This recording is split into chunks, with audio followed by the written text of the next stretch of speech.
Sous vos applaudissements, mesdames et messieurs, monsieur Nizar Yarish, notre ancien ministre des Finances, l'expert international aujourd'hui, connu, reconnu, aux quatre coins du monde, de vraisemblablement. Merci de trouver le temps pour être avec nous au FMIA.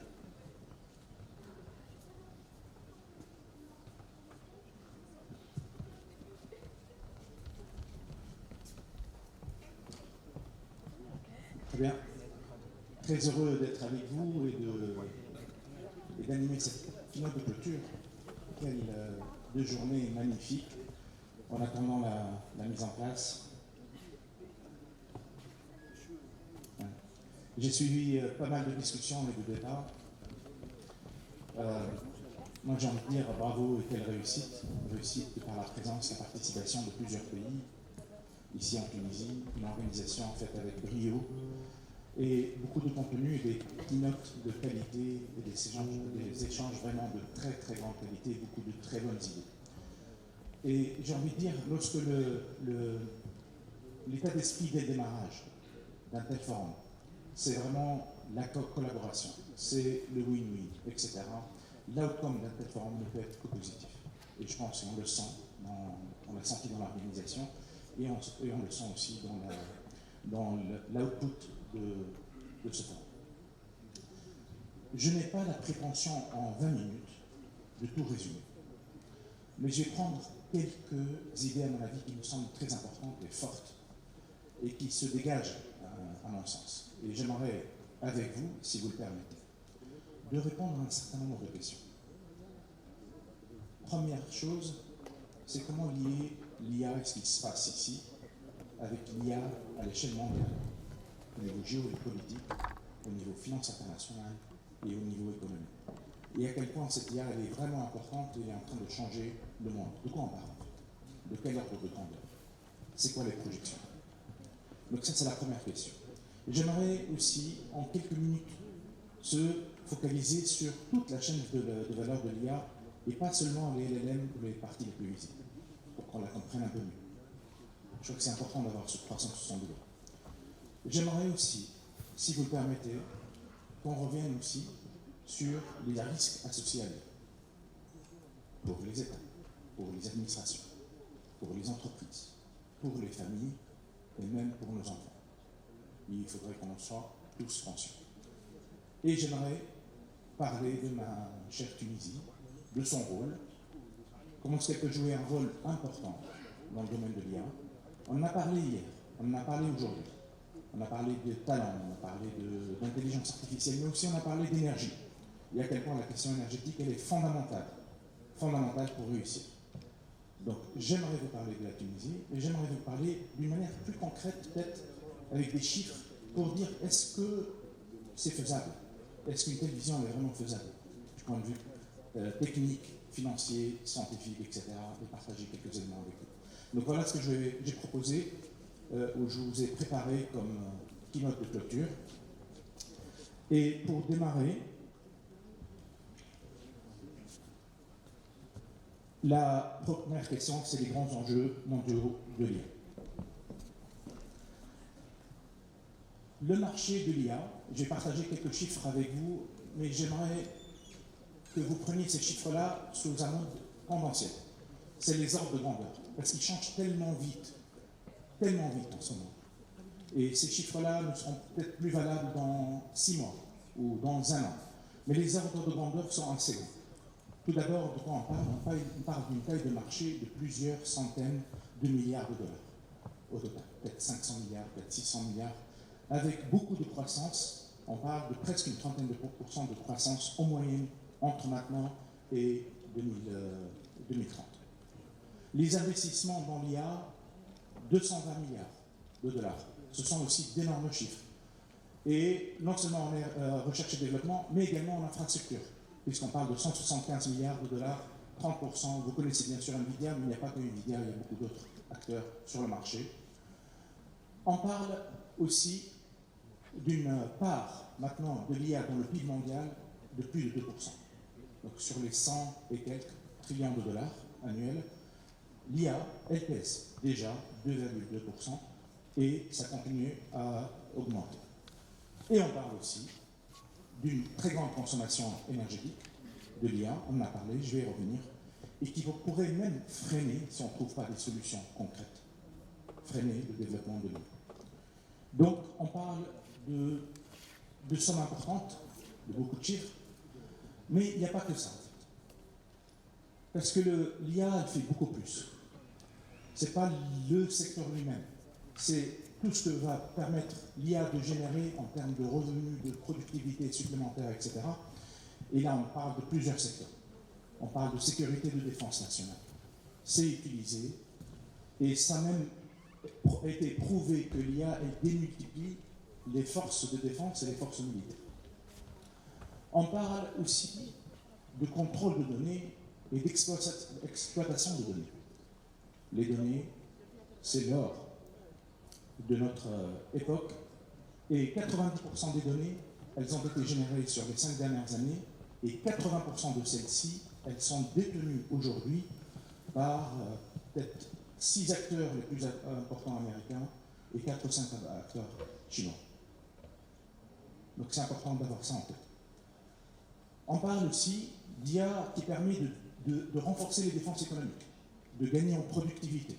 Et on a vu beaucoup de grandes entreprises, et à grande échelle, industrielles en partie, qui ont vu leur productivité augmenter de 20, 30, 40% déjà avec l'IA. Déjà avec l'IA.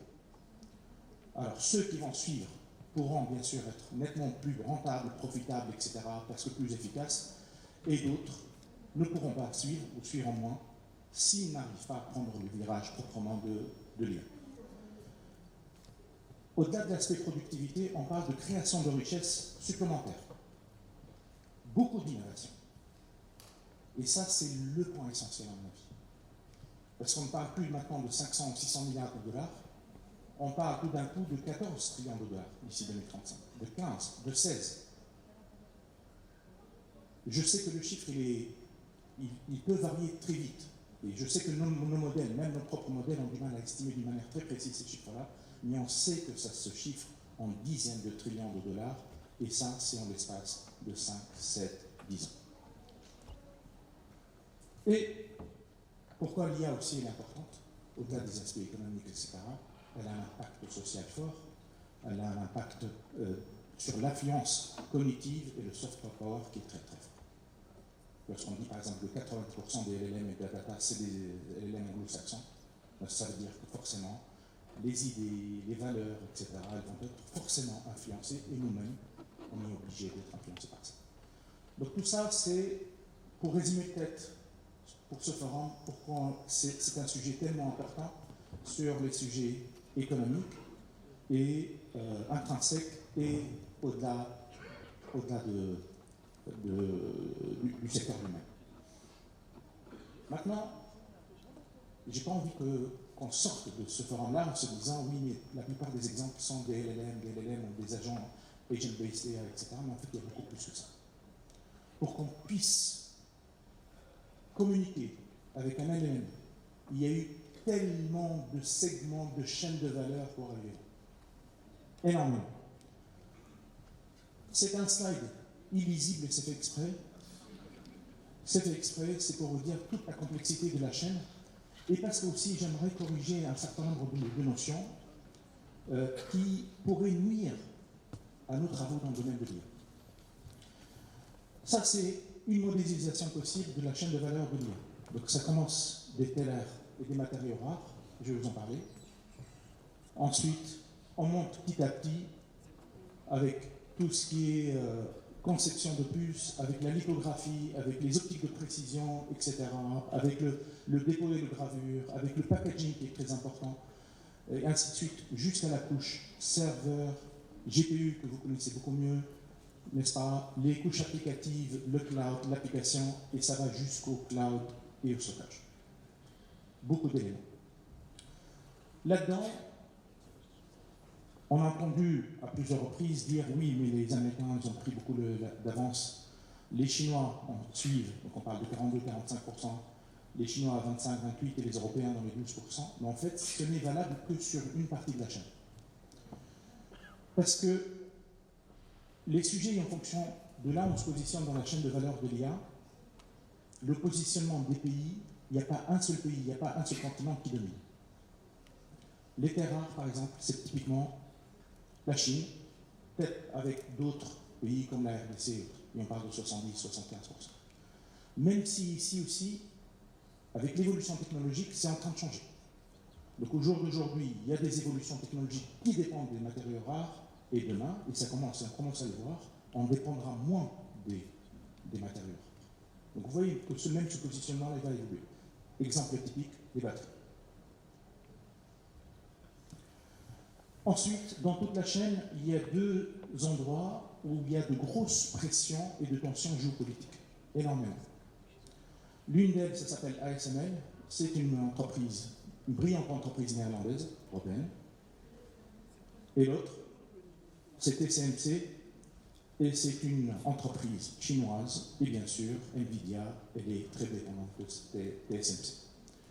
Donc vous voyez que, et bien sûr, Taïwan, à 170 ou 180 km de China Mainland, etc. Donc j'ai pas envie de détailler plus ça, c'est pas le sujet d'aujourd'hui, mais c'est pour dire que non seulement il n'y a pas un seul acteur ou un continent qui domine, les Japonais par exemple, ils sont bien présents dans certains domaines. Les Français aussi, ils sont bien présents, et ainsi de suite. Et même ces frontières-là, elles vont forcément évoluer dans le temps, et notamment avec les évolutions technologiques prévues. Si on regarde maintenant la même segmentation de valeur de l'IA, et on se dit, mais où se trouve l'argent en fait? D'accord, on a compris qu'il y a plusieurs acteurs, il y a des chaînes, des parts variables, etc. Mais en fait, on se rend compte qu'il y a beaucoup d'acteurs qui dominent en fonction de la chaîne de valeur, mais on parle de taille de segment qui est vraiment aussi très importante et très respectable. On parle de plusieurs dizaines, voire plusieurs centaines de milliards de dollars. Bien sûr, il ne faut pas les sommer, parce que les uns sont les clients des autres, donc ça c'est un principe purement comptable. Mais aussi, ils arrivent à réaliser de très belles marges brutes, marges nettes, et aussi des taux de croissance. Donc, on pense que sur l'ensemble de la chaîne de valeur, même s'il y a beaucoup de pression géopolitique, on va continuer à avoir beaucoup de pression et beaucoup de croissance en même temps sur toute la chaîne. Et c'est aussi un message pour nous, aussi, dans le bassin méditerranéen, c'est qu'il y a le focus, c'est pas que LLM. Et c'est pas que la taille LLM. Et c'est peut-être aussi des discussions sur la qualité et la pertinence des LLM et ainsi de suite. Voilà. Et la donnée. Alors, pour se projeter, et notre forum, on est là aussi pour réfléchir devant, pour les années à venir, les 5, 7, 10 prochaines années.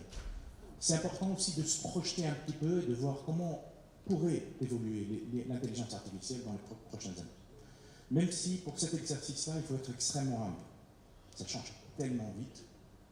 Mais il y a quand même des tendances qu'on arrive à dégager. Et je voulais partager avec vous peut-être les tendances les plus grandes qui vont nous montrer ou nous indiquer où est-ce qu'on pourrait être dans 3 ans, dans 5 ans, dans 7 ans. Et il y en a. Alors, les modèles eux-mêmes, donc on parle de modèles de plusieurs dizaines, ensuite de plusieurs centaines de milliards de paramètres, etc. Donc là, très vite, et d'une manière tout à fait attendue à mon avis, on va atteindre très vite des milliers de milliards de paramètres dans les modèles, donc des modèles beaucoup plus puissants. On va, à mon avis, et c'est très très très probable, bien sûr on commence même à le faire, c'est les IA multimodales complètes. C'est-à-dire, c'est pas que de l'IA texte, ou c'est pas que de l'IA voix, c'est pas que de l'IA image, etc. Mais on commence à voir des IA beaucoup plus concrètes et beaucoup plus complètes qui répondent aux questions et aux attentes de l'utilisateur. Un autre domaine, à mon avis, où on va faire des progrès, c'est pas encore le cas, mais ça va venir très vite, c'est les temps de latence pour la réponse. Et donc là, on parle, je pense qu'on va atteindre très vite les quelques dizaines de millisecondes. L'architecture maintenant, pour nous ici, avec Medusa, etc., on parle de quelques milliers quelques millisecondes. Donc ça, avec ça, même avec du compute à distance au sein de la Méditerranée, lorsqu'on va atteindre ça, ça veut dire définitivement des choses très intéressantes pour nous. Et on aura préparé l'infrastructure fibre associée. Quatrième tendance, ça commence à apparaître et ça se précise, c'est les petits modèles de l'IA pas très compliqués, qui ne nécessitent pas forcément des GPU, mais qu'on trouve de plus en plus sur le bord, sur les périphériques, sur les véhicules embarqués, etc. Et aussi avec les robots. J'ai vu quelques études, ils me parlent de plusieurs dizaines de milliers de robots monoïdes, etc., équipés de IA, qui n'ont pas besoin d'être connectés, qui ont de l'intelligence, etc. Leur coût va être peut-être autour de 20 000, 30 000 dollars, etc. Ça se prépare. Je ne sais pas si on va atteindre franchement ces chiffres-là en si peu de temps, mais il y a une tendance claire vers cette trajectoire. On va voir aussi l'apparition d'énormes factories, d'énormes centres. Donc là, les grands centres, on parle de 300 mégawatts, de 500 mégawatts, ils sont très gourmands en énergie. Mais je pense très vite qu'on va entendre parler du 1 giga, du 2 giga, du 4 giga, du 5 giga. C'est la tendance. Surtout, on arrive à trouver des solutions sur cette gourmandise en énergie. L'autre chose, je vais sauter le 8 exprès, parce que là, on va passer du temps dessus. Oui. Ah, il faut en parler. Donc, c'est avec l'arrivée de tout ce qui est HPC et le renforcement des HPC et du quantum computing, et là, on va atteindre des puissances de calcul qui sortent du domaine logique, les bits. Là, on tombe dans le domaine du quantique et donc des probabilités de présence d'électrons et non pas entre le 0 et 1, et là, on va atteindre des puissances de calcul assez extraordinaires. C'est l'affaire de quelques années, à mon avis. Et ça va venir, et peut-être ça va donner beaucoup plus de puissance, certainement, à l'IA. À l'IA elle-même, ça va donner beaucoup plus de puissance, on l'a vu hier avec Karine, de puissance sur le développement des modèles eux-mêmes. Le point 10, il a été largement cité pendant ce forum, avec beaucoup de cas d'usage aussi qui vont se développer dans la santé.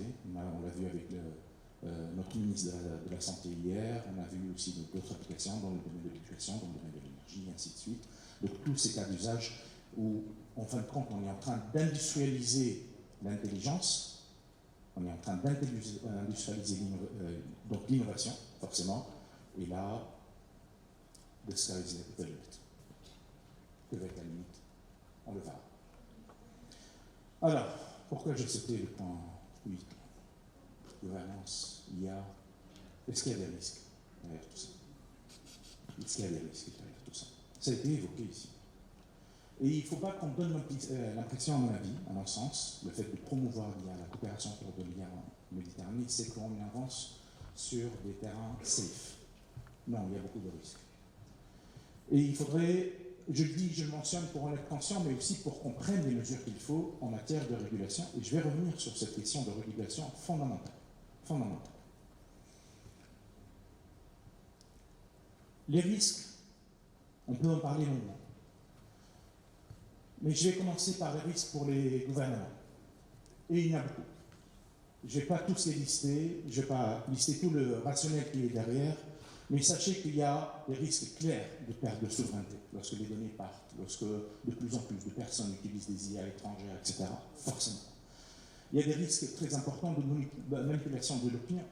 On l'a vu avant l'ère de l'IA, et il n'y a aucune raison, si on ne régule pas, que ça ne va pas se faire, et ça va se faire. Et c'est en train d'être fait même.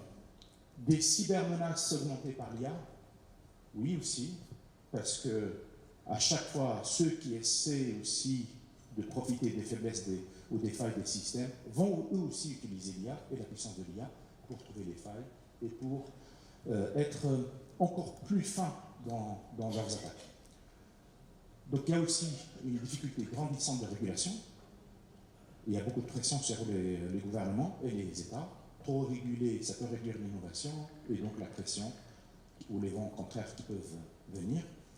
Et puis bien sûr la concentration du pouvoir économique. Et aussi, on peut rajouter des menaces d'autres États qui peuvent utiliser l'IA dans des domaines, par exemple, de l'attaque ou des armements. Est-ce que c'est utopique ce que je dis? Non. On l'a vu, n'est-ce pas? L'intelligence artificielle a bien été utilisée, même ici, en Méditerranée, à 2310 km d'ici, dans cette direction-là, et plusieurs IA ont été utilisés contre les populations palestiniennes. Et c'est prouvé, c'est pas moi qui l'invente, ça a été dit par les rapports des Nations Unies, ça a été dit par des grands journaux et magazines comme Le Monde, The Guardians, Human Rights Watch, etc., etc. Et donc, l'importance de réguler pour justement ne pas laisser faire ce genre de choses et rester sur la ligne droite des droits humains, des lois internationales, et ainsi de suite. Les risques pour les administrations aussi publiques. Et là, je parle de toute l'administration, quels que soient les ministères. Donc, les décisions automatisées et biaisées, surtout qu'il y a beaucoup d'administrations où la qualité de la data n'est pas toujours au rendez-vous, et ça, on le sait, et c'est valable presque partout. Là où... presque partout, j'ai envie de dire. L'opacité des algorithmes publics qui sont utilisés pour prendre très vite ou pour faire des recommandations. Et il y a aussi des dépendances de plus en plus grandes vis-à-vis de prestataires privés.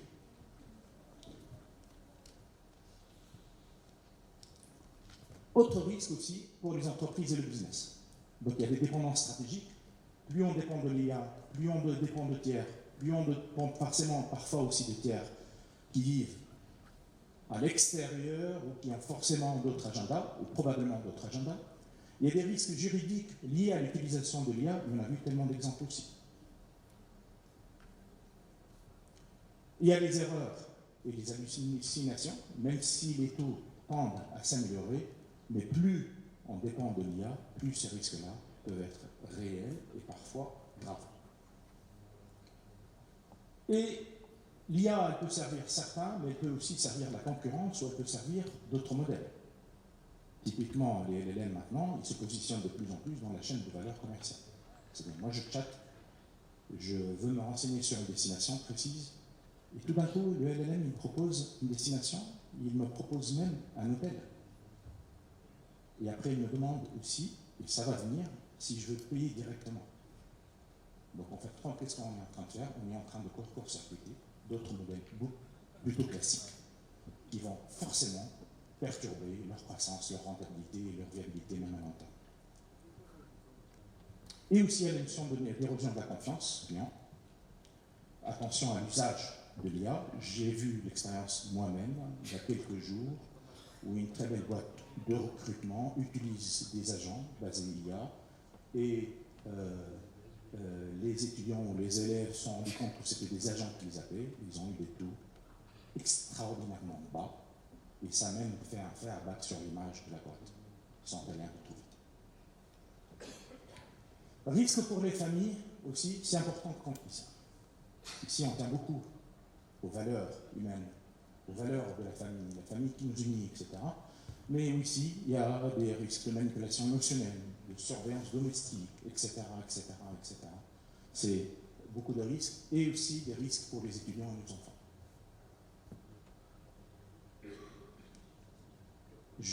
Avant de rentrer, j'ai croisé ici une excellente professeure en psychiatrie.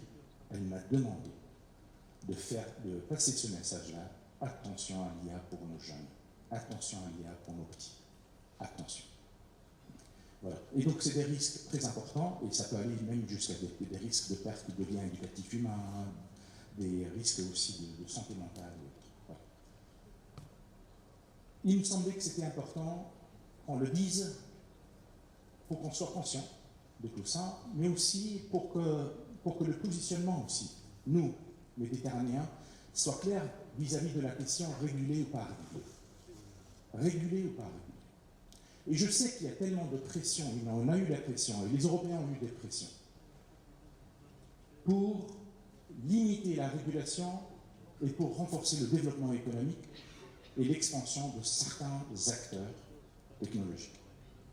Et à mon avis, la question, surtout pas, faiblir devant ces tendances-là, où on a tendance à regarder uniquement l'expansion, uniquement la croissance, uniquement les méga chiffres que j'ai présentés tout à l'heure, les 14 trillions de dollars et ainsi de suite, et oublier qu'il y a beaucoup de choses en jeu. Nos enfants, nos familles, beaucoup d'emplois, et ainsi de suite. Et vous avez sûrement vu ça c'était aussi dans les news, et c'est un petit peu le débat qui va se faire. Donc lorsqu'on a une logique, je ne vais pas commenter une décision politique, mais je peux au moins interpréter son impact sur notre région, et je peux vous dire que lorsqu'on a une approche My Country First, et qu'on a tout intérêt à aller très vite, on va peut-être faire ce genre de choses. Mais lorsqu'on a une approche ensemble, on défend notre souveraineté, on s'entraide, il faut forcément, en étant conscient des risques importants de l'IA, il faut forcément aller vers une régulation équilibrée, sans nuire à la croissance et à l'innovation. Alors, maintenant, si vous le permettez, j'aimerais parler un peu plus de la Tunisie et de son rôle. Je suis très fier, encore une fois, que cette deuxième édition a été organisée. Merci, Madame l'ambassadrice, c'est toute l'équipe qui a organisé avec brio cet événement-là. Mais concrètement, pour la Tunisie, il y a eu tellement d'idées. Et hier, j'ai eu une discussion avec Karim Beguir. On a commencé à lister un certain nombre de choses. Je voulais revenir sur cette discussion et peut-être la détailler un peu plus. Qu'est-ce qu'on peut faire? On a beaucoup parlé en Tunisie de talents. Les talents tunisiens, ils brillent, 25 000 ingénieurs par an, etc. 60% de femmes, on en est très fiers. Beaucoup d'ingénieurs à l'étranger, beaucoup de docteurs, de data science, etc., d'artistes. C'est très bien. Beaucoup de personnes qui vivent à l'étranger aussi. On a sur 1,8 million de personnes, et sur les 1,8 million de personnes, il y a 1,3 million de personnes qui sont soit vraiment éduquées ou très éduquées, enfin, au niveau d'éducation. Voilà. Donc, et ça, c'est une richesse, et pas leur nombre seulement. Le fait aussi qu'ils aient vécu dans ces pays-là, c'est une richesse incroyable. Et c'est de l'or. Donc ça, c'est les talents tunisiens, on en a beaucoup parlé. On a beaucoup parlé aussi aujourd'hui et hier de l'IA, de l'importance de l'IA, le fait qu'on y soit, qu'on a eu des licornes nées ici, etc. Il y a un tel potentiel. Donc oui, c'est important. Mais il y avait autre chose et on a parlé de la dimension énergétique. Et sans l'énergie, on ne pourra pas faire de l'IA. Nous sommes un pays, il faut qu'on soit conscient, qu'on dise les choses clairement. On a un déficit commercial énorme. 18 milliards de dinars l'année dernière, peut-être qu'on va atteindre les 20 milliards de dinars cette année. Les 2 tiers, c'est un déficit énergétique. Alors, comment est-ce qu'on peut se dire, oui, il faut aller à l'IA, l'IA est très gourmande, il faut du compute, et en même temps, on est en train de subventionner l'énergie. Est-ce que ça tient la route? Non. Il faut trouver une solution. Mais est-ce qu'il y a des solutions? On a dit qu'il y a des solutions. On a besoin de ce trio-là, en fait, dans la vision.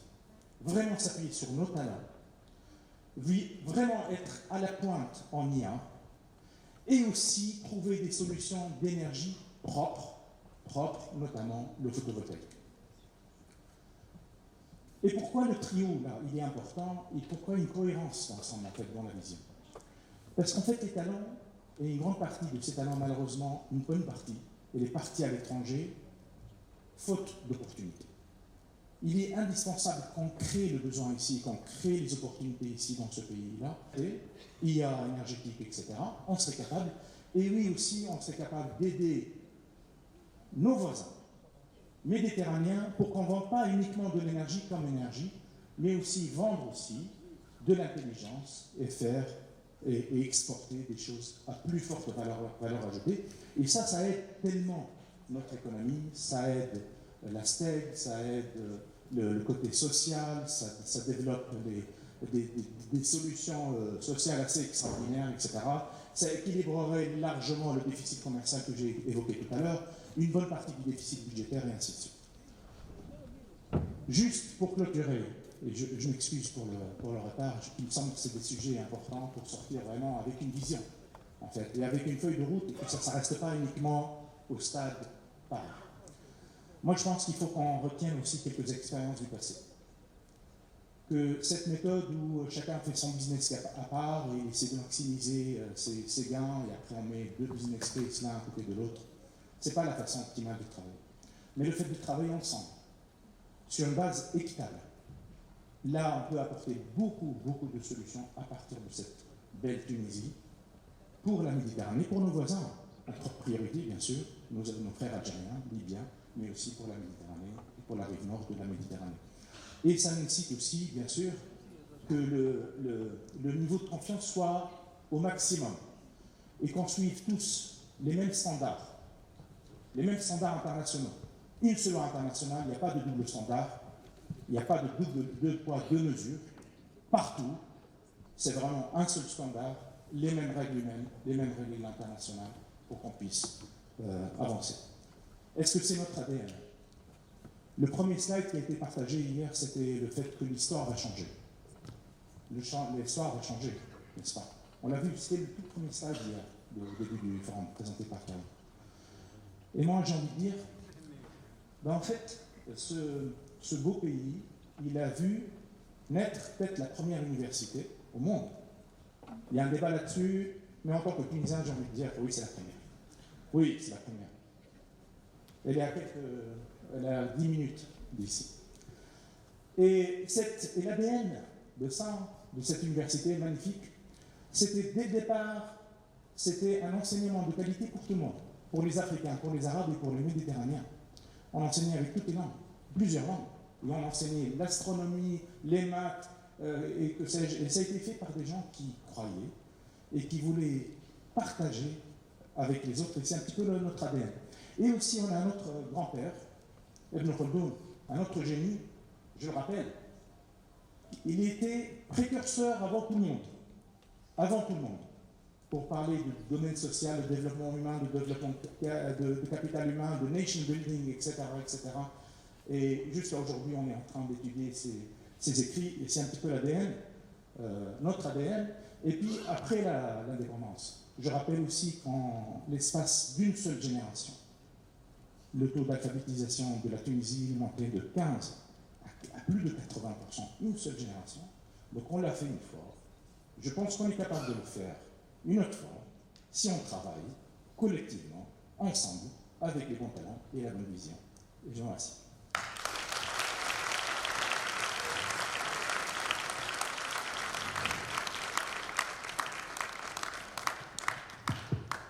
Et merci à vous, chers Algériens. Bon, du coup, j'ai plus beaucoup de temps pour poser ma dernière question, mais c'est un sujet que, comme vous le savez, que je connais très bien et que j'en suis convaincu, en tout cas, on a potentiel. On disait hier, on disait sur cette même scène, je l'ai dit quand j'ai modéré, je l'ai dit pas plus tard que ce matin à la radio, je l'ai dit il y a quelques semaines.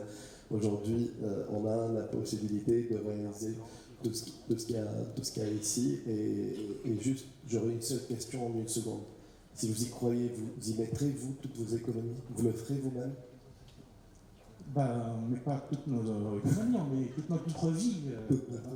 On a une dette, une énorme dette, et on doit le faire. À mon avis, c'est le sens de l'histoire. Il faut y croire. La vision, elle se met en place petit à petit. Si j'avais 2 ou 3 heures de plus, j'aurais peut-être détaillé des éléments factuels, chiffres, financement, technique, etc., pour dire que ce n'est pas de la théorie, que la vision est là, que le monde change, qu'il y a un chemin, et qu'il faut y croire, il faut y aller. Et vous avez cité Karim Beguer 2 fois, il y a beaucoup de il y a peut-être des similitudes, il y a Mehdi Fouad, ce type de, enfin, on sait, c'est pas des secrets politiciens, enfin, il y a beaucoup de gens qui convergent sur ce type de réflexion. Est-ce que, hier c'est pour ça, j'ai pas par hasard dit, ces 3 personnes, ce quartet avec Norman Fay, qui était pas loin, qui était un seul avec vous, il y a beaucoup d'autres personnes qui convergent sur ce type de réflexion, qui voient cette opportunité venir, et cette opportunité c'est tout de suite, c'est même pas demain, c'est tout de suite. Et ce qui est intéressant, c'est qu'on a les moyens, avec nos points forts, on a les moyens de le faire. Donc est-ce qu'aujourd'hui, toutes ces personnes sont prêtes, vous avez dit ensemble, est-ce que vous êtes prêts à travailler ensemble pour que chacun n'y va pas de son propre projet, de ses propres financements, de ses propres réseaux, de ses propres... Moi je suis calme, je suis clair, et je pose la question clairement devant tout le monde d'une manière limpide. Vous voulez un scoop si on travaille ensemble? Oui, on travaille ensemble. Et vous savez que je connais un petit peu la réponse. Oui, il y a des projets ensemble, il y a des réflexions ensemble. Pas uniquement sur ça, il y a aussi un autre projet ensemble dans le domaine de l'éducation. Et ce n'est pas limité à ces 4 personnes qui sont formidables. Il faut que cette cette volonté, cet esprit positif, on travaille ensemble, on cherche les compétences là où elles sont, les compétences qui croient en ce pays, qui partagent les mêmes valeurs que nous, etc. La porte est ouverte à tout le monde. Et il faut bâtir sur cet état d'esprit. Donc oui, on travaille ensemble et j'espère qu'on aura des choses concrètes. Oui, aussi, il faudrait que, bien sûr, les autorités, l'administration, nos partenaires, le secteur privé, les secteurs économiques, les chambres syndicales, etc., participent à ce mouvement positif.